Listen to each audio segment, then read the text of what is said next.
Please be advised that everything in my video is purely for entertainment purposes. These are purely my thoughts and opinions and are subjective. I must advise you to please do your own research. All media users found on the public domain and are fair use and fair dealings. Hi guys, good morning. So I'm up super early. There is lots and lots of stuff to cover. Now I'm not covering it in this video. This is purely to do with the latest breaking news story that's come out where palace aides have come forward. I've had to jumble around videos because I had a different video set for today, but this story dropped at 10 p.m. last night and I was like, oh my God. So I had to get out of bed super early this morning. Well, I say I had to, I'm waking up super early. Most of you know that I'm on the keto diet now. Woo. So I'm going to bed now. I'm falling asleep around 10 o'clock, okay, absolutely shattered. I'm sleeping a lot better, but I'm waking up at like 6:30, 7 before. You'd be lucky if you got me up before 8:30, and that was just literally waking up. So now I'm definitely reaping benefits, although the keto flu, I have to say, I'm still going up and down with that, but it's only week 2. I'm not weighing myself because I find scales can actually really damage my mental health because they can derail me. If I think that I've lost and I get on and I find out I've gained, I just think, well, I'm not doing it anymore, what's the point? So I know that many of you are like that as well, and it can make you give up, but I'm not giving up. And then obviously I've got my friend Ems, who is, you know, she's like on week 5 now, whatever, and she's being a massive support for me. So as you can see, I have finally sorted myself out and got some glasses. Yes, I did. They are from Vision Express. They're the Ted Baker range. No, I am not product placement. I do not get paid by either. However, if anyone that works for Ted Baker would like to send me some clothes, I'm always game for some nice Ted Baker stuff. So I've had to mix the videos around, as I've said. My next video, I will be covering Harry and Meghan being papped in a car, total setup. The 30-second clip that we've seen of Oprah, my God, the media have gone overboard in that. I'm bored of it already. But that is the next video. So basically, don't get so carried away on this one. I'm definitely going to do it. I'm going to do it straight after this one. So for those of you that are from outside the UK that do not understand our papers here, The Times, who is running this story, is a very serious newspaper. They don't tend to do gossipy kind of stories. Valentine Lowe, the actual author of this article, is a very serious reporter. He is not what you call like a Chris Shippey royal reporter. The Times will only really report on stories such as this nature of story when they have absolutely credible sources. So to say that the shit has hit the fan or Meghan's dress, which I'll cover tomorrow, is a bit of an understatement. A grenade has been thrown over rather than the palace, Meghan. It has definitely gone explosion. The stories that have come out, this particular article is covering the previous stories that we read a long time ago in 2018 that Meghan was bullying staff, that the staff were quitting. If you remember, they lost staff incredibly quickly, and that was picked up on the media, but it never really got followed up. We know that she made several staff members cry. We know she made Catherine cry, but now it's actually been confirmed. Several ex-staff members have come forward. Now, NDAs, non-disclosure agreements, are in place for people that work for the royal family, but they should never be used to manipulate or to control people if they have been bullied by their employers. It doesn't matter if your employer is the President of the United States or it's the Queen of England herself. If you are bullied by your employer, you should not be silenced by an NDA. So these people, they've come forward, they've spoken to various people at the Times, and this story is pretty shocking to some, but if anything, for most of us, it just confirms what we already knew. Jason Naff, or Noff, I don't know how you say it, he used to work for the Sussexes. Now, he has come up in this article. It's not him actually speaking, well, who knows, because they don't actually quote their sources, but he wrote an email to HR after 2 palace aides were bullied out of leaving their jobs, quitting, crying. I'm presuming one of them was Melissa Tubati, who used to work for Robbie Williams. Now, he is a diva, but they treated their staff very, very well. And Melissa was highly recommended and came over to Palace Live. She didn't last long, and she is the one that reportedly had basically a breakdown. Meghan traumatized her so badly that the palace had to kind of give her a nice little send-off to say, you know, please don't bring this up. But Jason had wrote an email to HR stating that this cannot continue. Meghan is terrorising all young female members of staff, that she is bullying them. 2 members of staff had already left, and now she is going for and attacking a 3rd member of staff. Harry reportedly asked for a meeting with Jason and asked him not to pursue it. Jason quit and handed in his notice 3 weeks later. This is reportedly due to the fact that the palace were more concerned about protecting Meghan and making Meghan happy than what they were their staff. Now, people are going to say that the palace is doing this as a smear campaign. The palace are not going to release a story like that, where they've basically turned around and said, yeah, we don't protect our staff, we'd rather protect Meghan and let her bully people. This story doesn't make anyone look particularly good at the palace. The fact that they were more concerned about protecting a what it seems, a very unkind bullying narcissist from terrorising long-running members of staff. It wasn't just junior members of staff that were reportedly terrified by her. Samantha Cohen, Samantha the Panther, that worked directly for the Queen for a large number of years, and the royal family. She was apparently bullied by Meghan. No matter what she did, it wasn't good enough. Meghan was constantly painting a picture that she didn't listen, that she wasn't up to Meghan's expectations. Well, clearly no one is. Now, when you think that Harry grew up in a palace and had servants his whole life, and Meghan has never had servants or staff. Should we call them staff? That's what they prefer to be called. It's amazing, isn't it, how someone that can just become new money and become such a monster. Personally, me, if I won the lottery and became rich, I would have so much more genuine, I can't even say the word now because it makes me think of her, compassion for people and just understanding, because I came from, you know, a poor background. And Meghan obviously didn't come from a poor background, but my God, you treat people with a bit more humility. So Jason now works for the Duke and Duchess of Cambridge, and reportedly this is what caused the massive split, this quick split, with the Sussex Royal, with the Royal Foundation, you know, when there were 4 of them. See, I can do it now. Do you remember last week? And I was like, 4 of them! 4 of them.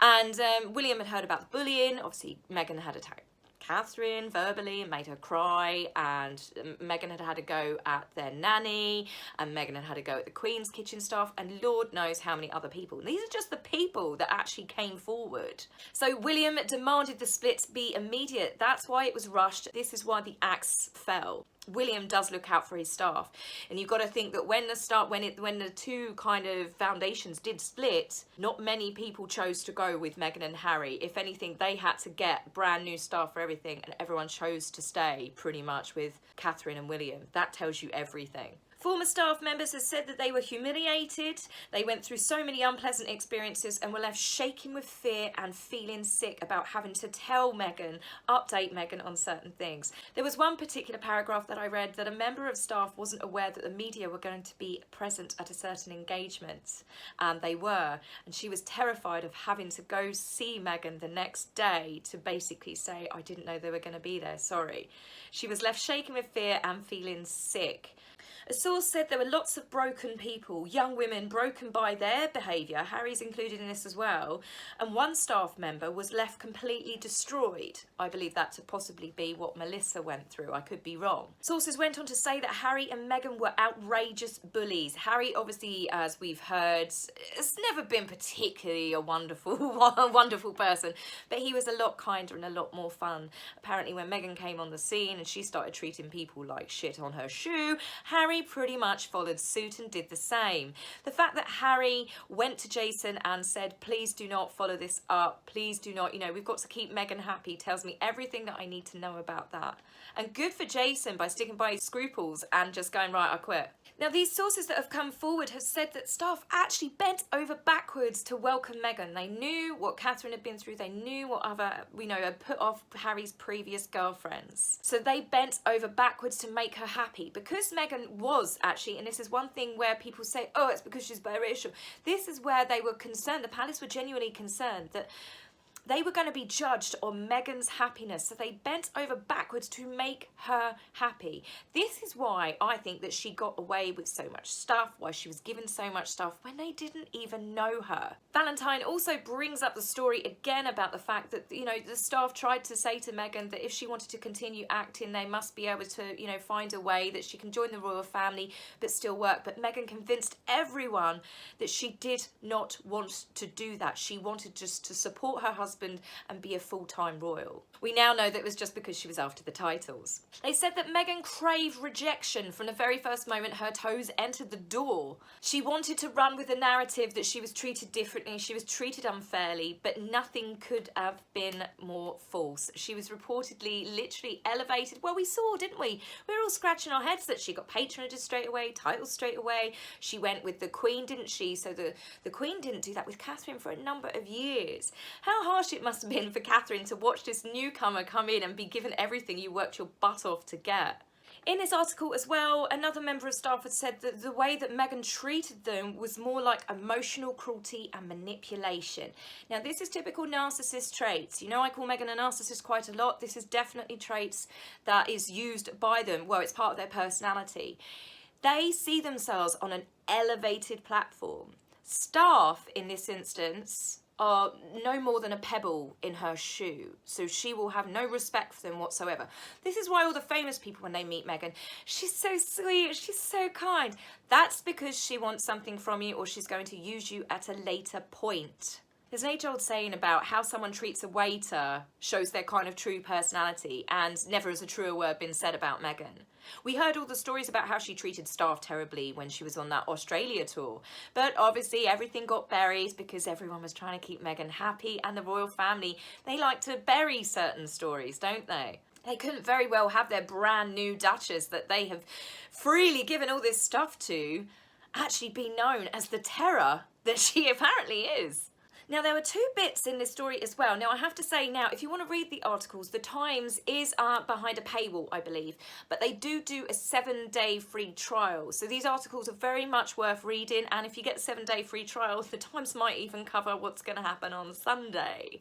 But another huge bit that came out in this article is Fiji. Now, two stories in Fiji. Meghan, the dangly earrings that she wore when she was trying to snap her back in half and push out her non-existent bump at the time. Those earrings at the time, Meghan instructed her staff to tell the media about her outfit that they were on loan from the Crown. Turns out that was a lie, and Meghan's lawyers, who have since written to the Times, have basically confirmed the fact that she did not tell the truth. Meghan knew exactly where they came from. They were a gift. They were a gift from the Crown Prince Mohammed bin Salman of Saudi Arabia, who 3 weeks prior, there had been a massive story about how a journalist had ended up chopped up in pieces, apparently, you know, under orders of the Crown Prince. Got to be careful here. I don't want Saudi Arabia on my back. But one of the things here, Meghan, oh, she's an advocate for women's rights, for feminism. She's wearing earrings from a prince in Saudi Arabia. You know how they treat women in Saudi Arabia, right? You know that you can get stoned to death, for example, that you can get whipped just because you're seen out and about and you're deemed that you've done something slightly under par of the way that women, cattle, should behave. You're not allowed to drive, although I think that they're trying to change the laws on that now, or they might have done already. Forgive me if I'm a bit behind with the times with Saudi Arabia. But they do not treat women well. They are very much third-class citizens because children are actually more respected, especially little boys, than what their own mothers are.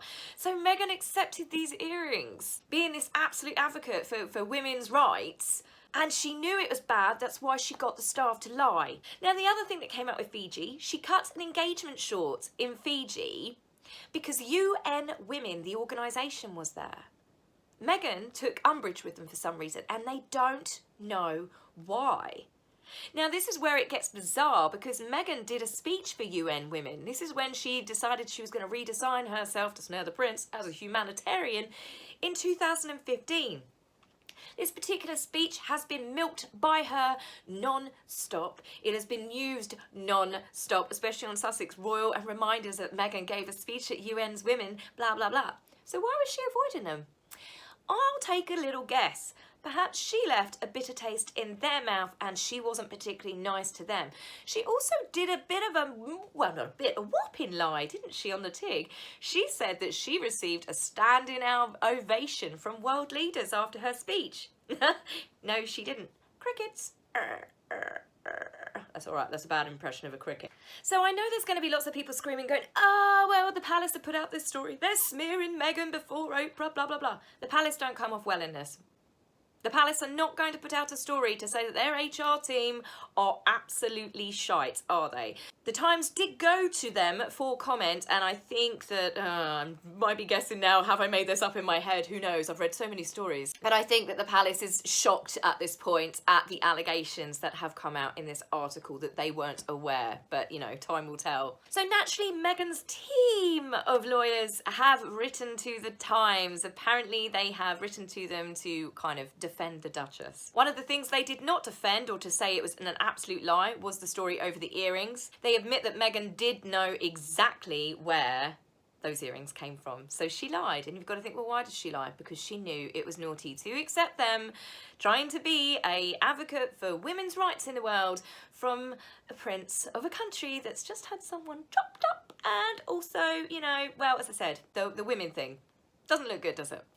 Now, the letter that has gone to the Times does state the usual stuff. It's a smear campaign. The Duchess is, you know, obviously devastated at the attack on her character, blah, blah, blah.